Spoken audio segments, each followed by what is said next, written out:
Моше. Evet, Adonai, Израиль, хорошо, хорошо, Троитро, 24 счет, 586, ми бред вам.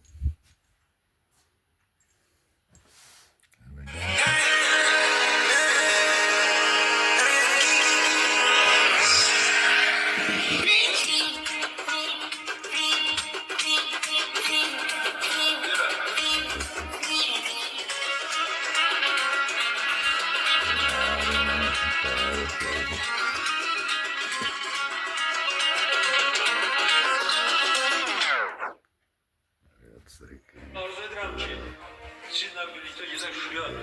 Gedəcəyik, inanın ki, gedəcəyik. Şuşa Azərbaycanın gözüdür.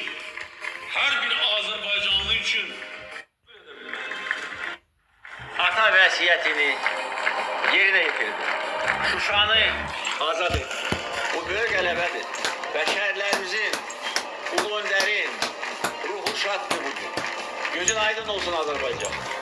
Gözün aydın olsun dünya Azərbaycanlıları. Əziz Şuşa, sən azadsan.